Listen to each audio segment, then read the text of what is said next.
زندگی یہ اس طرح جینے کا نام ہے جس سے اللہ راضی ہو۔ آج میں آپ کو زندگی گزارنے کے 3 سینیریو سنوں۔ سب سے پہلا، توکل علی اللہ، اللہ تبارک و تعالیٰ پر بھروسہ۔ وَمَن يَتَوَكَّلْ عَلَى اللَّهِ فَهُوَ حَسْبُهُ، جو اللہ پر بھروسہ کرے وہی اس کے لیے کافی۔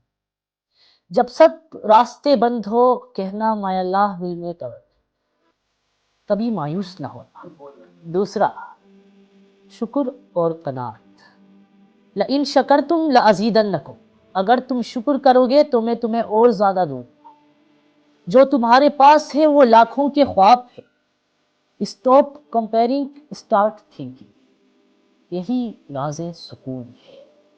تیسرا، حسن اخلاق اور نیکی۔ ان اللہ یحب المحسنین، کہ بے شک اللہ تبارک و تعالی نیکی کرنے والوں کو پسند کرتا ہے۔ لوگ بدل جائے تم نرمی نہ چھوڑو، کسی کا دل جوڑ دینا سب سے بڑی عبادت ہے۔ اگر زندگی میں سکون چاہیے تو یاد رکھو، اللہ پر بھروسہ، دل میں شکر اور اخلاق میں نرمی۔